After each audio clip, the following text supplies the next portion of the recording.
Happy Thursday afternoon. I'm Jim with the Maryland Distillers Guild and Grow Fortify. I just wanted to welcome you to our Thirsty Thursday episode this afternoon. We'll be joined by Jaime Windon at LYON RUM and Brian Treacy of Sagamore Spirit. Both of our guests today have served on the Maryland Distillers Guild board, have put their heart and soul into this industry, and we are going to have a wonderful chat. We'll catch up a little bit about what's been going on over the last year, kind of what the trajectory looks like and the evolution of the craft spirits industry is looking like right now. And we'll talk a little bit about a few things that have come up with regard to the Maryland Distillers Guild. We've got a great event coming up on August 21st called Wanderland that our members are a part of. And we also just helped Grow Fortify launch the Maryland Craft Beverages app, free downloadable app for Apple and Google Play. And just want to chat with you about them. So if you have any questions, feel free to throw them into the comments. Leave us any feedback that you like and have a fun time. Brian, Jaime, how are you this afternoon? Hello. I'm wonderful, thank you. Thank you for joining me. I really appreciate it. I know it was we had a little more notice on this one than some of the other ones I've scheduled. Sometimes they've only been like 4 or 5 days, and I'm like, hey guys, I really need somebody to jump in with me. This one we kind of had a week to talk about it, and so thank you very much. Our pleasure. Thanks for having us. So let's just jump right in. How are things going? We're kind of in the warm-up. We were saying things are kind of looking up right now. So how are things going kind of post-COVID?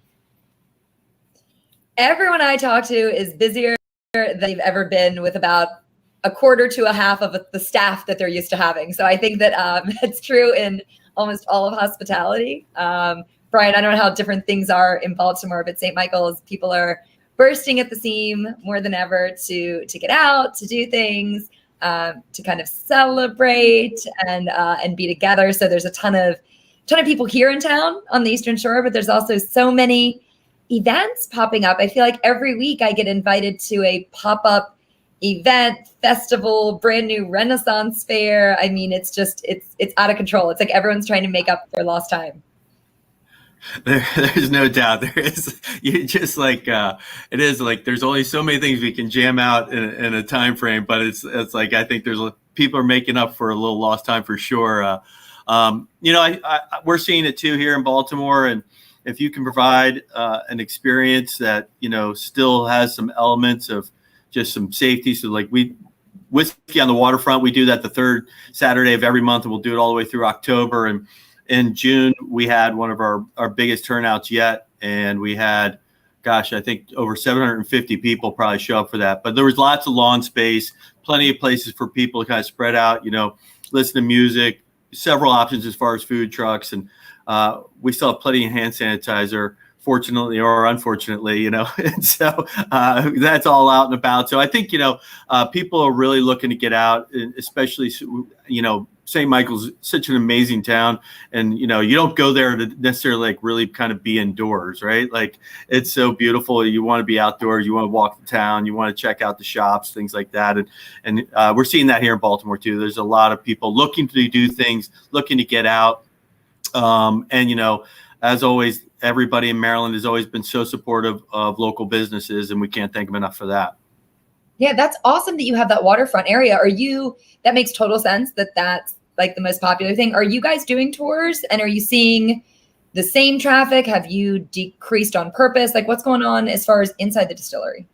We were doing, we obviously closed like everybody. We closed the tours, March 15th or whatever, 2020. And then last fall, we kind of opened up a modified version of our visitor center, and kind of like these very small modified version, very limited seating, tasting options. It was the second week of June that we actually let people for the first time back into the operations area. And it's still, obviously, we're still kind of limiting the numbers. We're kind of just making sure there's enough space for everybody to spread out a little bit, and try not to put too many people into a room, that's for sure. So we are back to full tours, which is exciting, kind of putting an energy back in the building we haven't felt in a while, which is really nice. And then ultimately, which was an amazing piece of legislation that changed for our distilleries, is we can have a cocktail lounge, right? And so we opened up the 1909 cocktail bar, whiskey bar, and so a lot of people coming in, getting some of our cocktails, and then just going and sitting out on the lawn and overlooking the water. So that's really kind of the fun and interesting thing, is people are kind of getting done with the tour, and then instead of kind of milling around so much in a visitor center or leaving, they actually go grab a cocktail and head outside, and they just kind of hang out and chill on the lawn. And so that's been a really nice new part of our business that we haven't had before. Another element of kind of just hospitality we can offer. And of course, we really kind of have the Guild and Grow Fortify to thank for that. Yeah, that's awesome. I asked because I'm super curious to hear what everyone's doing, and also what people are wanting to do. We're closed. I decided a few months ago to do major renovations. So whether it's a good time or a bad time, we're not going to be open again until sometime in the fall when everything's done. We've turned our tasting room into a bottle shop. We're turning the building next door into a sit-down tasting room with a cocktail component.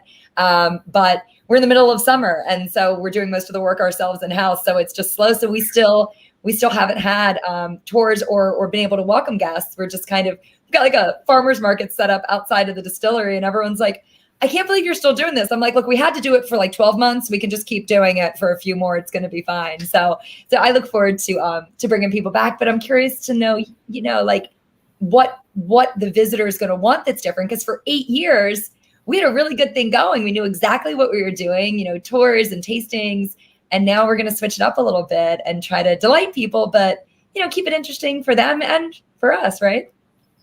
Yeah, I that's something. Well, Jamie, I've seen you with your everybody kind of, Jim, as you probably know, in the craft spirits world, is just there's a creative side, and then there's just this entrepreneurial side, and there's this determination that comes with all of it, right? And that is just something that I've seen this industry and this group of folks, especially here in Maryland, do an incredible job of just saying a lot of people, I don't know if play offense is the right word, but a lot of people sat there and said, how can I make my business better? And have made in the last year, 18 months, have made changes to their business that's not only better for their business, but their consumers.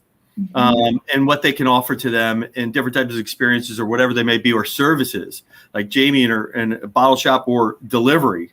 And it's incredible. And it's just like, that's what I love, is no one really kind of sat on their hands and just kind of sat back and said, woe is me, what's going to happen? I mean, people just said, no, I've come this far and we're going to keep going. And and you saw a lot of that. And I think it's going to turn into just better overall experiences for the consumers and better for our businesses long-term.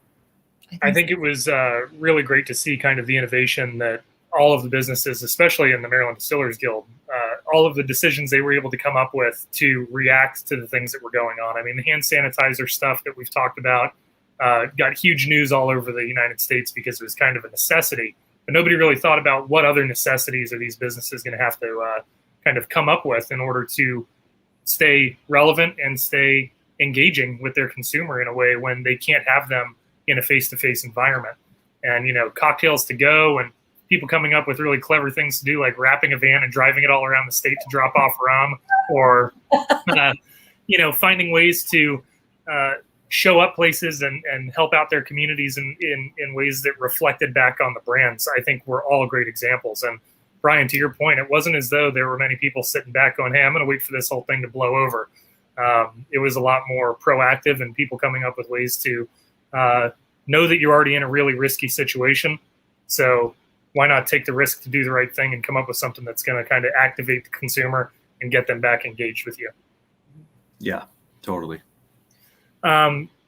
So as we're kind of talking about the evolution of things, is there anything outside of Jamie having an outdoor farmer's market set up rather than the indoor tasting room that's like kind of revolutionary to your brands right now, or kind of stuff that you didn't expect you'd be doing prior to COVID happening?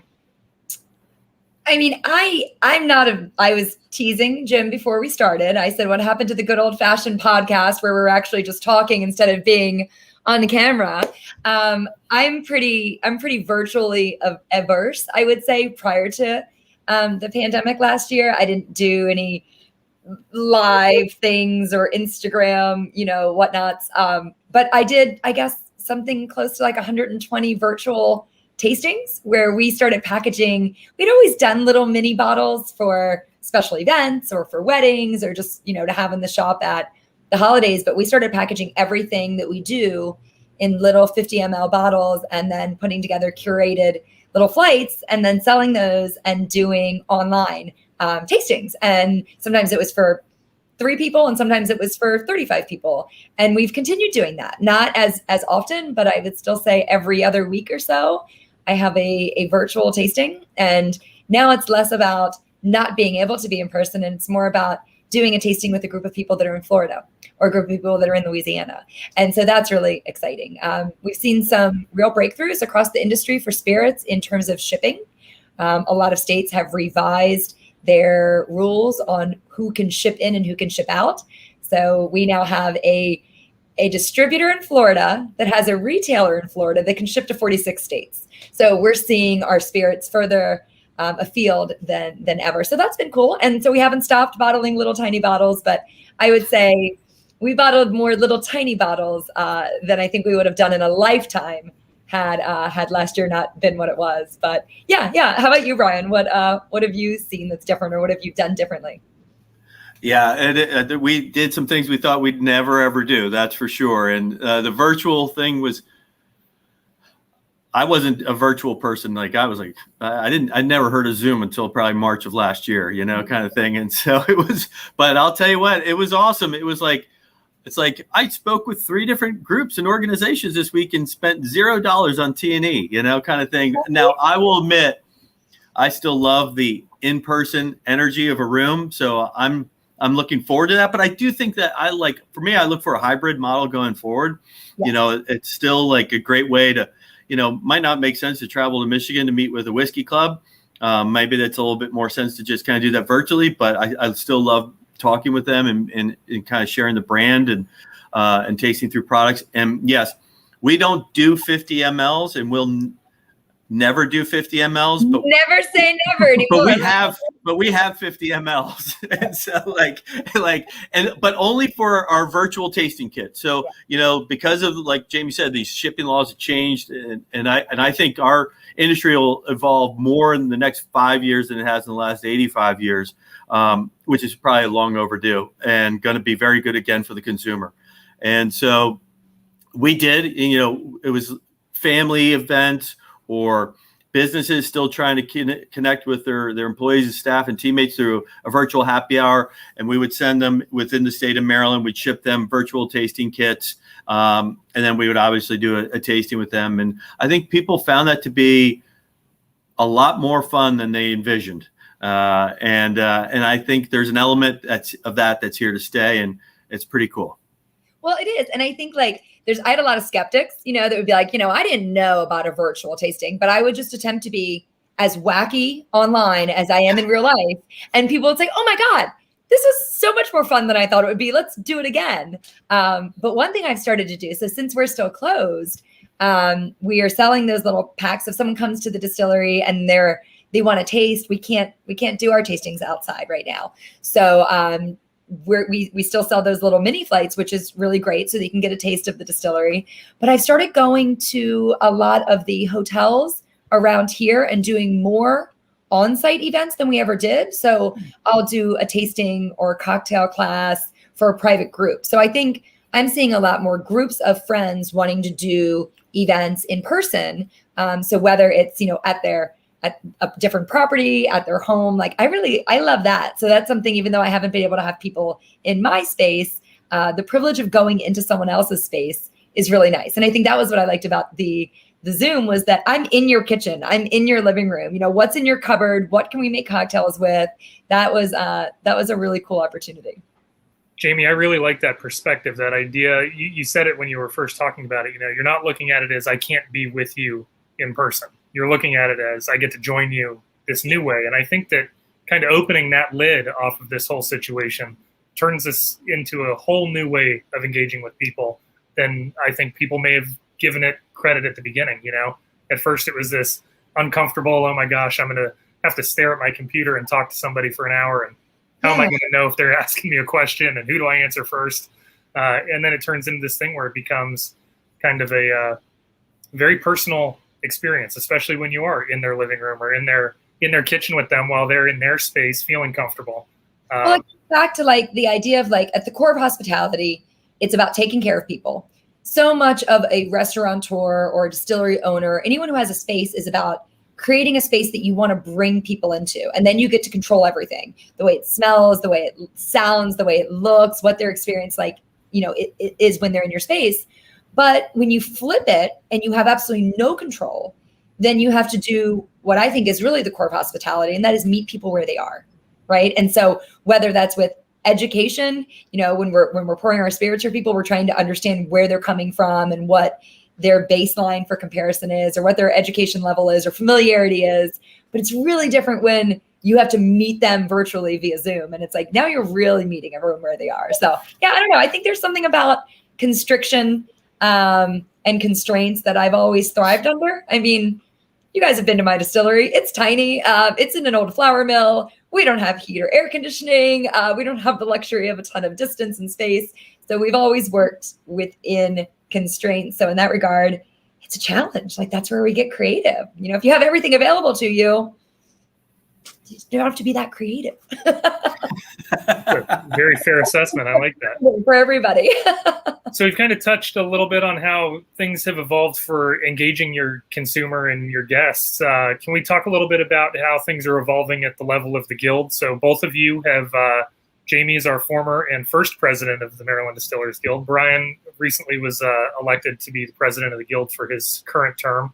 Can we kind of talk about what that evolution looks like and kind of what that handing of the baton means for the association and for the members that you both have represented and represent?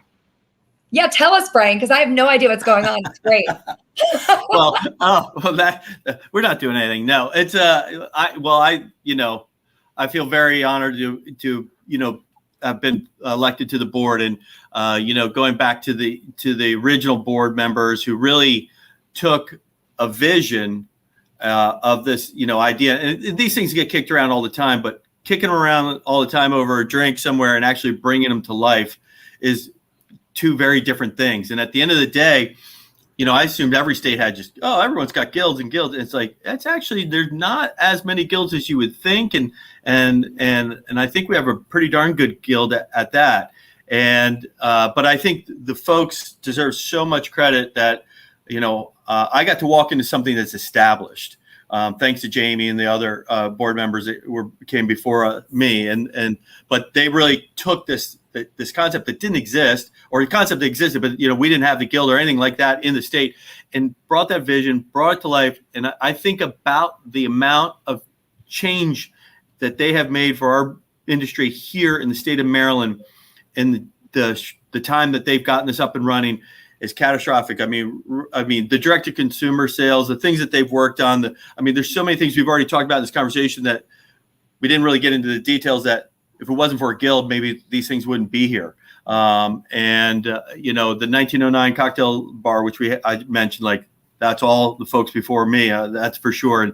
And so sitting on the outside is just a member of the guild, but not somebody on the board. You're like, well, that's cool. They're doing this stuff. I'm sure it's fun. And, I got to be a member, and now I'm on the board. And as I go in there, and now I just yesterday came out of a 3.5 hour meeting with the guild. And it's like, oh, there's a lot going on. There's a lot to do here. Like, you knew there was, but now I'm into it. And it's like, holy cow. And so we're right now just kind of picking up with where these folks left off, and really just trying to look forward. And as Jaime said, there's bylaws and terms, and otherwise I think Jaime would still be president. But there's just a limitation on how these things go, politics and all. But just sitting here going, okay, we're going to be here for a little bit. Like what's a 2-year, 3-year plan look like? What are the goals that we need to hit? So we can not only help pay for the guild and as is, but then actually help grow the guild, because you guys have brought so many things to light for us early on. And we learned a lot about the value of the lobbyists this last legislative session. And I think that's going to have to be something highly considered going forward, because things are only going to get, we only want to continue to evolve for the better, again, for the consumer, really, at the end of the day, and making sure that they can have the best experience possible. And that's usually these changes that we make usually is because of the customer we have in mind, or they're just very antiquated. Really, a lot of these things can be very antiquated. And so, but now I've gotten in there, and I was like, not that I didn't think they were doing a ton of stuff, but now I'm like, man, there's a lot going on. And I left there yesterday going like, oh, and I got this other job too at Sagamore, kind of thing. So Jamie, I don't know, you tell me, but thank you for getting it stood up and the vision and the handoff of the baton. And it got some big shoes to fill here, Jim, as you know.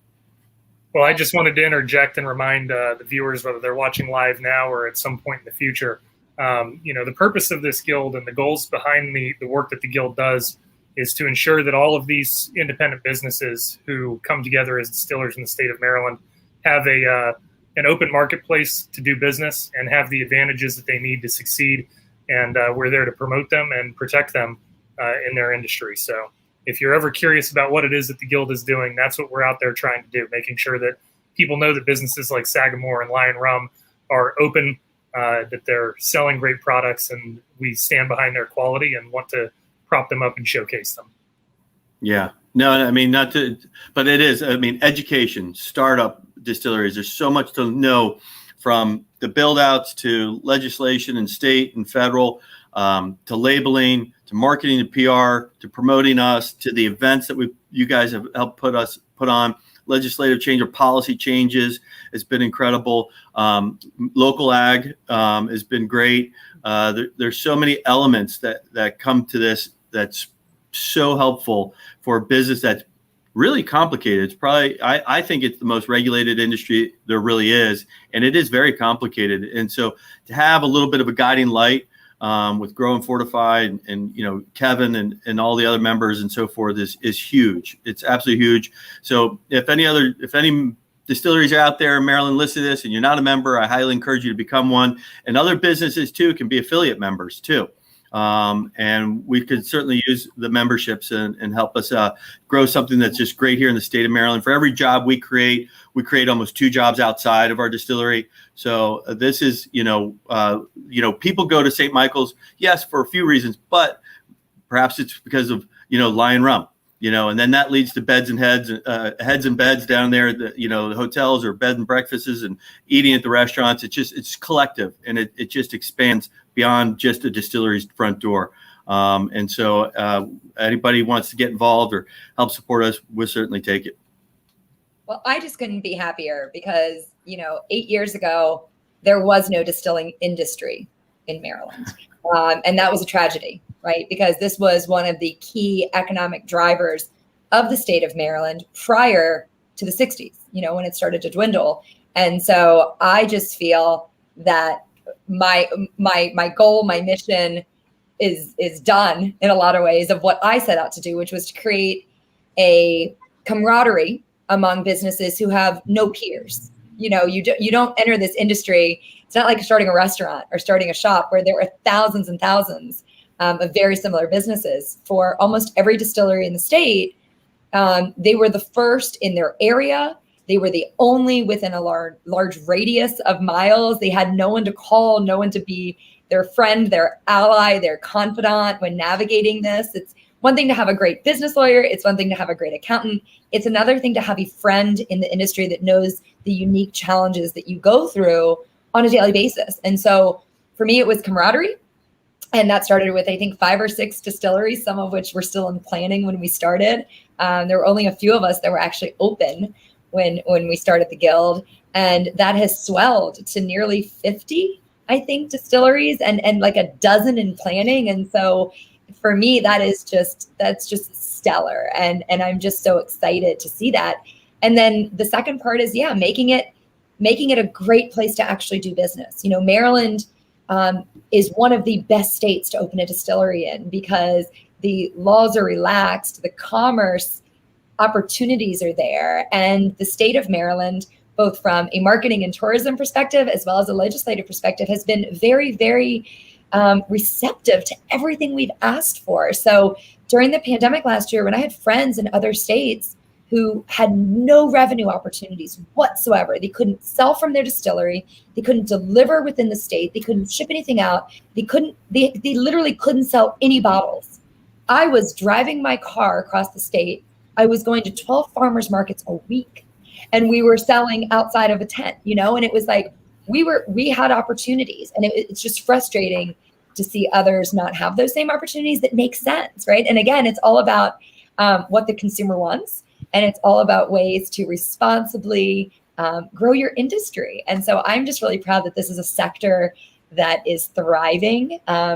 I don't believe any distilleries closed in Maryland last year. It's a testament to the wherewithal as well as the legislation that was passed that allowed us to do business. And so I'm just super excited. I think, Brian, your job is both a cakewalk and incredibly challenging. It's easy because we've done all this hard work, but that hard work was what was fun for me. Your job is keeping everything exciting and moving progress when we feel like we've done all the hard stuff, right? We moved the big boulders, but now like you can't just rest on your laurels. Like what's next? Like what do we have to get in front of? How do we stay relevant, exciting? Because as Jim and I were talking about earlier, it used to be quite a novel thing just to walk into a room and meet a distiller and try their spirits. And so now we need even more education. We need even more interesting, engaging opportunities to, not just delight people with what we make, but really kind of take it to the next level. So I look forward to seeing what the Guild does with that kind of progress. And then also, once laws are passed in our favor, there is no guarantee that a new legislature isn't going to pull back on things that we worked. So you gotta keep it. So it's we're in a pretty good position right now as Maryland Distillers, but as we all know, it's hard to stay on top of the mountain. So good luck, my friend. Thanks. No pressure. No pressure. No, not at all. Listen, every board member knows that at the end of the day, Kevin Addix is the one that is our magic little genie in a bottle. Kevin works so hard, so tirelessly for the entire alcohol industry. And without him, there's no way that I would have been even half as effective. So we're really grateful for Kevin and every talented person he's brought to the Grow Fortify team to be in our court. So I think our guild is great. And yeah, when you go to the national conferences, no one really has a guild like Maryland does. So I'm very proud to be part of it. So yeah, we're doing pretty good, guys. Well, I'm glad that you're able to fly that Maryland Guild flag high and proud when you go to national engagements with other folks and talk about what your group is able to do for one another. I think that's great. I was going to kind of wrap up the whole idea of things kind of changing and evolving for the spirits industry in the state with talking a little bit about our recently released Maryland Craft Beverages app. That's a labor of love for me personally. It took me about 18 months working with our developers to produce this app, and just want to make sure that the consumers know that there is a way for you to learn about distilleries, keep up with distilleries, and track your progress through distillery trails and passport updates using that new app. Have either of you had a chance to download it yet? Okay, so I did, but I really need to add stuff to it because I know some distilleries have added all their spirits, and I need to get on that because I think it's really, really cool. And so as I started digging around, I was like, oh, rats, I haven't put any of my stuff in here. So I think it's an awesome tool, and I'm really thrilled that we have it because a couple of years ago, it seemed like an app was so far out of reach. So thank you, Jim. And I will make it my homework to go on and fill that out tonight. So everybody who's watching should go and download it just so you can check in on how soon Jamie updates all of her products. Brian, over 2,000 downloads in the first week. Yeah, I mean it's cruising. We're doing a good job. Awesome. Yeah, congrats, and I'm super impressed. I mean, I like it, and I know I harassed you, Jim, because as soon as I downloaded, I was like, wait, I need this, I need to add stuff. This isn't right. And I was like, Jim, where can I get that information? So now we're scrambling a little bit too to kind of get in there because it's exciting. It's really exciting, and there's really cool pockets of distilleries, and they're all throughout the state, and locals should even just think about slowly each weekend here and there throughout the year, next year or two, going around and checking them off their list and following them along with the passport. That's it. And right before all of the craziness of COVID-19 occurred, we actually released the first printed passport for the Maryland Distillers Guild. I think we released that the second or third week of January, and the whole state shut down the second week of March, so it didn't get a whole lot of legs. We've had some passports come through, and I'm always sorry that I can't give them a tour, but I stamp them and I give them some minis and I tell them to come back. There you go. That's the least you can do, right? Yeah. The disadvantage we had with that, and it was something that we talked about a lot, was that with the growth of the industry, like you were talking about, Jamie, with 12 in plantings right now, and we've had, 11 distilleries open in the last year and a half, even during this crazy COVID stuff, we're seeing that paper passport just cannot be up to date long enough to stay in time with what's going on with the businesses that are opening. So this new digital tool is great because as we have new members come in, we're able to update them immediately, get them into the fold, and it's much easier for the consumer to just see that, hey, we have a new distillery added. That's awesome. Well, plus you can add the events, which is really cool. And like Jamie said, like your products, and some products may come and go, things like that. So it's really cool. It's like really cool. So excited. Well, you heard it here first, y'all. If you are looking for a good way to keep up with what's going on with Maryland Spirits, check out that app. It's available on the Apple App Store and the Google Play Store. We've got a couple of folks checking in on Facebook. I just want to say hi to Charlie from Old Line and Ashley at Dragon. They both tuned in to say hello. Hey guys. And then let's let you guys start wrapping up your Thursday afternoon and get back to whatever work you have to do before tastings and happy hours and anything like that. And let's just tell everybody a little bit about this new event that we have going on August 21st at the Shrine of St. Anthony in Ellicott City. We're talking about an event called Wanderland, WANDERLAND, and it is a tri-industry event where spirits will join beer and wine to be sampled and tasted and enjoyed with live music and a beautiful setting. Have either of you been to the Shrine before? Mm-mm. I have not. So the Brewers Association hosted an event there called Revive, and it's this gorgeous setting. Beautiful, beautiful architecture, really gorgeous venue, lots of trees, lots of big open space. So it's the perfect place to come in an evening with nice lighting and just kind of kick back and get to relax and casually enjoy all of these great spirits and other alcoholic beverages. So tickets to that are on sale right now. They're $55. Both Sagamore Spirit and LYON will be presenting there with several other distilleries. I actually think we have more distilleries than any other industry participating. So if you're a fan of local spirits, you're a fan of tasting new things and having a nice night out, Wanderland is a great event for you. You can find all the information at the Maryland Distillers Guild website at marylandspirits.org. And yeah, that's my pitch for Wanderland.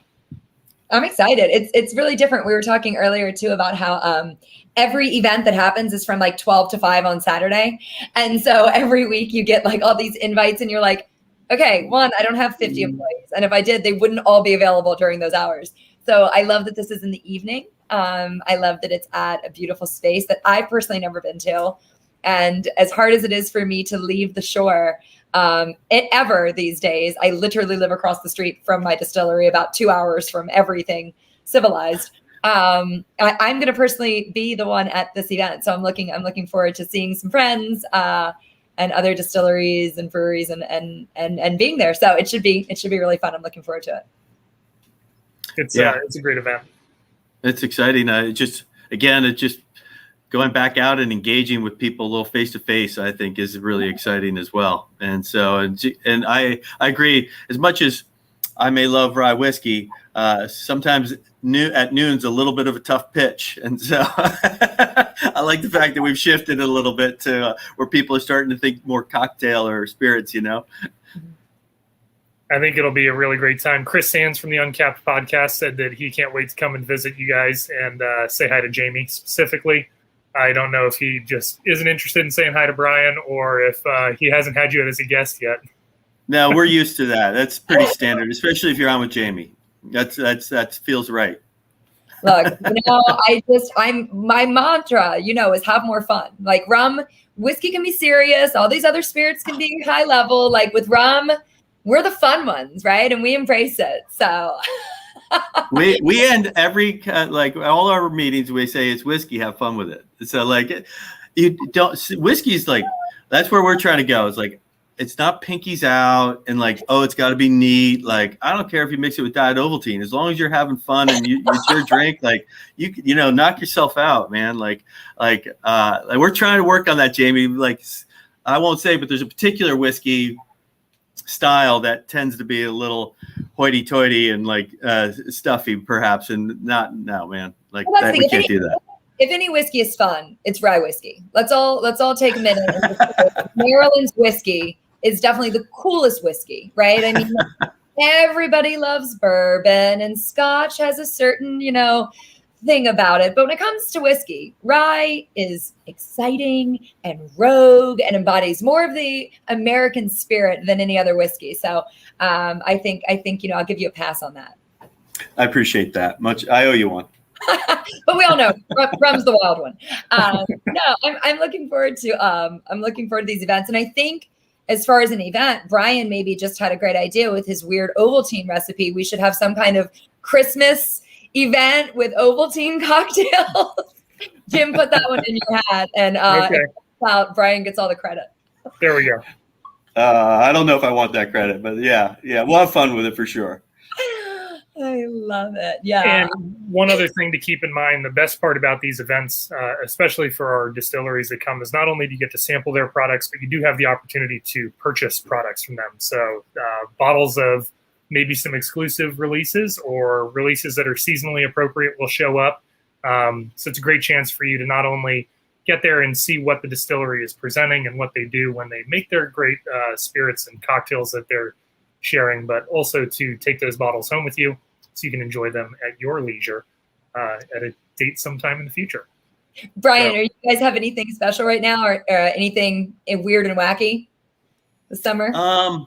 We've got a Sophie Ale finish, which is we did with Goose Island. So it's we took a rye that was about 4 years, 9 months, and then I believe it was about 18, 19 months inside the barrels that had Goose Island Sophie, which is like a Belgium style ale. So it's really kind of really nice and refreshing, really kind of for a summer whiskey. And then we still got a little bit of that tequila finish, which was done in extra añejo tequila barrels, which for me, soda water, highball, soda water, and lime in this heat is my drink of choice right now.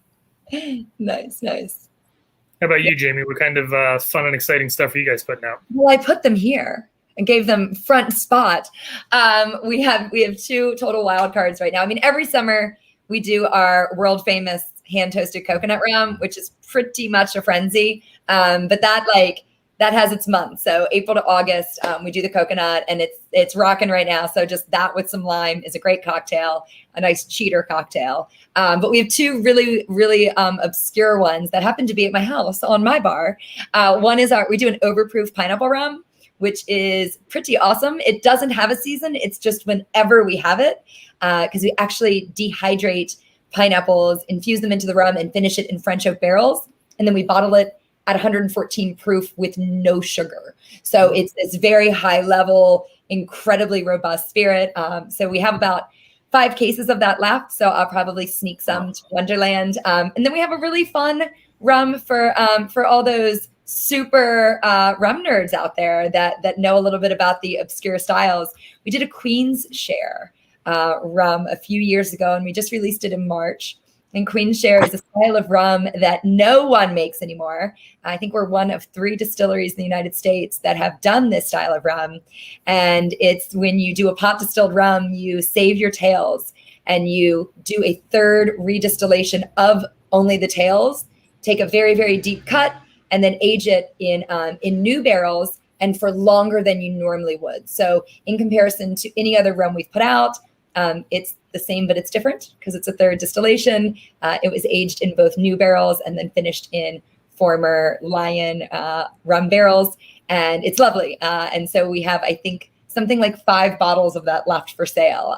We're saving some for our cocktail bar so we can do some nice flights with that. But it was a one-off. I don't know if we'll do it again. If we do, it'll be another 4 or 5 years before you see it. But it's a bit of like history in a bottle and just a very different style. So I always try to bring something special to the events. But yeah, we'll see. Unless, I end up drinking it all before then. So I'll hold on. I don't think that anybody would blame you. You've got 3 weeks. Right? All right.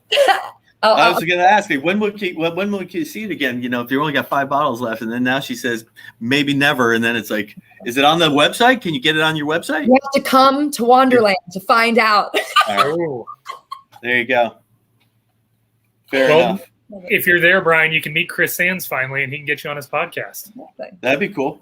Yeah. A great podcast. He's so fun. So much passion and excitement. We have so many people in our industry, from the makers themselves to the people that write about us and talk about us. We're really lucky. Well, he defended himself in the comments and said that it's only because he doesn't know Brian that he's so excited to see Jamie. Listen, once you know Brian, you'll love Brian. And Brian, I want to give you kudos on that tequila barrel finished rye. That is a phenomenal spirit. I have maybe 2 drinks left in the bottle on my bar, and I'm holding back, man. I'm not going for it. We got more. I know. Now that I know that, I think I can go ahead and finish this bottle off. But you probably won't see that one again, at least not in the next 4 or 5 years.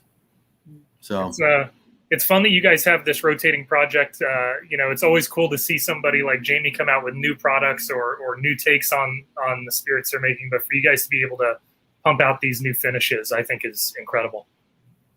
Thanks. We got some fun stuff coming in the fall that will actually be our first 100% Maryland ever. And so stay tuned. That'll be a hugely exciting day. Yes, I agree. Well, I want to thank you both very, very much for coming on this afternoon. Is there anything else that you want to share with anybody before we click off for the evening? No, just, drink more Maryland spirits, everyone. There's so many available to you. How can people find out what you guys are up to and keep in touch with your distilleries?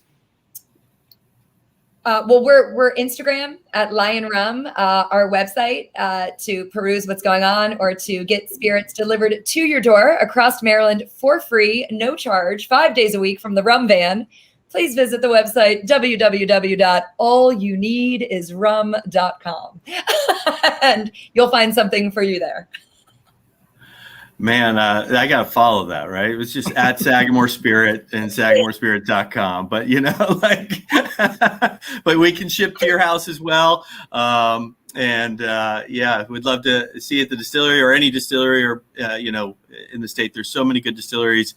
If you get a chance, please go out and support one if you get a chance. It means a lot to us in the industry. And hopefully we'll see you guys at the end of August, the event.